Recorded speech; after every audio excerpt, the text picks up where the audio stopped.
नमस्कार, आप सभी दर्शकों का रिपोर्टर पोस्ट में स्वागत है। और झारखंड में ईडी की दबिश जो है वो एक बार फिर से नजर आने लगी है। आपको बता दें कि राजधानी रांची में यहाँ पर कई जगहों पर ईडी की छापेमारी जो है वो चल रही थी। आपको बता दें कि ग्रामीण विकास विभाग के चीफ इंजीनियर वीरेंद्र राम के आवास से कई सारे जो गहने हैं वो यहाँ पर मिले हैं, और साथ ही साथ कई गाड़ियां जो है वो भी ईडी ने जब्त की, और साथ ही साथ 100 करोड़ के जो संपत्ति है उसे भी ईडी ने यहाँ पर जब्त किया है। आपको बता दें कि ईडी ने वीरेंद्र राम को देर रात जो है वो हिरासत में लिया है, और साथ ही साथ आज उन्हें ईडी कोर्ट में पेश किया जाएगा। इसको लेकर हमारे साथ बात करने के लिए हमारे संपादक मौजूद है नित्यानंद शुक्ला जी। हम लोग सीधे इनसे जुड़ते हैं और तमाम चीजों पर चर्चा करेंगे। क्या लग रहा है, जहां एक तरफ रामगढ़ चुनाव चल रहे हैं वहीं दूसरी ओर ईडी की दबिश भी देखने को मिल रही है? नहीं, ये तो ईडी की जो कार्रवाई है, ईडी की कार्रवाई कहीं न कहीं इसके पहले भी इनके यहाँ कुछ छापा पड़ा था, एसीबी का पड़ा था, और वो टिप ऑफ लेकर वो ईडी ने होमवर्क कर इन्होंने किया है, और कल देर रात लगभग 12:30 बजे इनको गिरफ्तार किया गया है। और सबसे बड़ी चीज़ क्या है कि इनकी एक जो कहानी है, एक जूनियर इंजीनियर से चीफ इंजीनियर बनने तक की कहानी जो है, तो इनके बारे में यूजुअली एक जो जूनियर इंजीनियर होता है उसे एग्जीक्यूटिव इंजीनियर बनने तक में ही रिटायर कर जाता है। लेकिन ये चूँकि रिजर्व कैटेगरी से आते हैं, इसलिए इनका प्रमोशन जल्दी वो उस रिजर्व कैटेगरी के माध्यम से तो हो गया था। ये बेसिकली हैं बिहार के सिवान ज़िले के रहने वाले हैं, लेकिन एक बिहार का इंजीनियर झारखंड में आकर एक अपनी ऐसी जगह बनाया है झारखंड के ब्यूरोक्रेट्स और पॉलिटिशियंस के बीच में कि वो एक नहीं, दो नहीं, तीन विभाग का चीफ इंजीनियर के पद पर आसीन हो गया है। और एक जूनियर इंजीनियर से जो ईडी के रेड में बातें आई हैं, उसमें ये आई हैं कि जो संपत्ति इनको मिला है वो लगभग 125 करोड़ के आसपास का प्रॉपर्टी के बारे में पता चला है।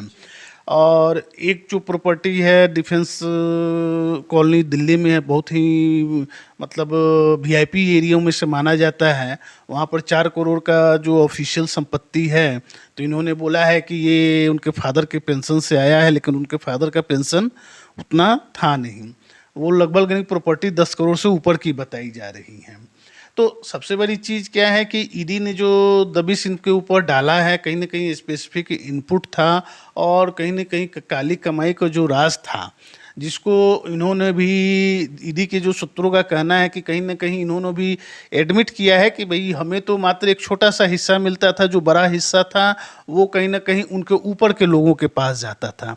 अब ये ऊपर के लोग कौन थे अभी तो इसका खुलासा नहीं हुआ है, लेकिन ऊपर के लोगों को जाता था, और नेचुरल है कि ईडी उस पर भी अपनी कार्रवाई करेगी।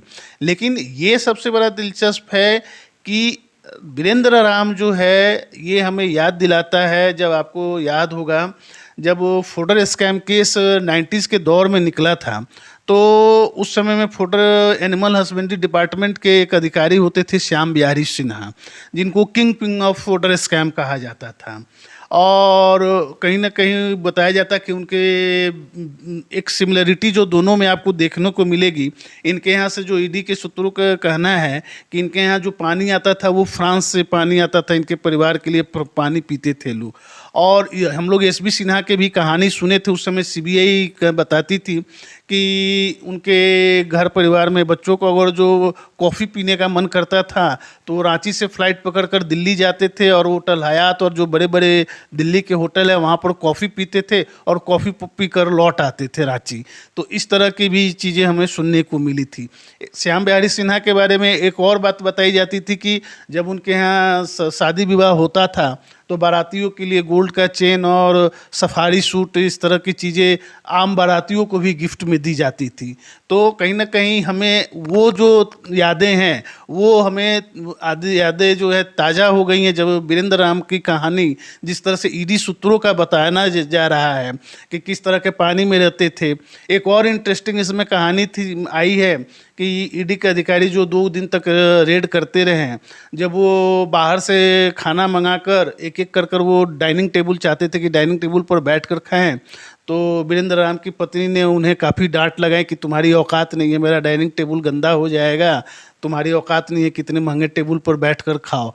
तो कहीं ना कहीं ये कहने का मतलब है कि ये जो चीज़ें हैं ये कुछ ना कुछ बताती है कि आखिर में पैसा आया और पैसा आता है तो लोग कैसे बदल जाते हैं। एक जूनियर इंजीनियर या इवन एक चीफ इंजीनियर भी जो होता है, सरकारी तनख्वाह पर देखे तो एक चीफ इंजीनियर की तनख्वाह 2 लाख के आसपास होगी, उसकी इतनी औकात नहीं होती है कि वो ऑडी और फॉर्चूनर और करोड़ों 10-20 करोड़ का मकान खरीद कर ले सके।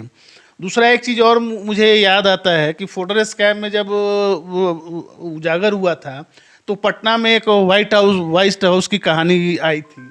उस व्हाइट हाउस की कहानी में बताया जाता था कि उस समय के जो पॉलिटिशियन थे जिनकी चर्चा पूरे देश में रही थी, ये उनके लिए कहीं ना कहीं बनाया गया था। और इनका भी जो घर जिसमें ये रह रहे हैं, ये भी वो किसी व्हाइट हाउस से कम नहीं है। इनको देखने से ही एक आलीशान बंगला है जो अशोकनगर स्थित है, जहाँ पर ये रहते हैं। तो ये जो व्हाइट हाउस की कहानी है, तो कहीं ना कहीं एक हम लोग देखें तो जो 90 के दौर में एक फोटो स्कैम में देखने को मिला था, वो फिर हमको 2020 के बाद की कहानी जो है वो एक उसी तरह की कहानी हमें दोबारा चित्रण देखने को मिल रहा है। और एक सवाल लगातार यहाँ पे खड़ा हो रहा है कि जब 2019 में एसीबी की जो दबिश उन पर नजर आई थी, तो एक इस सरकार में उन्हें 3-3 पद जो है वो मिला हुआ, 3-3 विभागों का इनके पास पदभार है। तो यहाँ पर सवाल उठ रहा है कि आखिर इन्हें फिर ये 3 विभाग के कैसे मिले जब उनके ऊपर भ्रष्टाचार का आरोप था।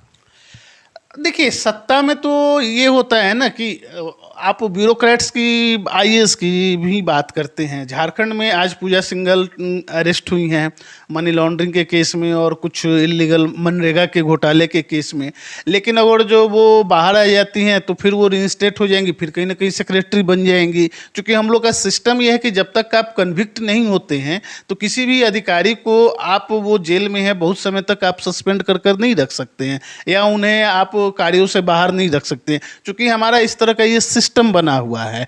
हाँ, 2019 में जब ये बातें आई थी तो वो एक चीज़ और इसके बारे में इंटरेस्टिंग है कि ये अपनी पत्नी को विधानसभा का चुनाव लड़ाना चाहते थे।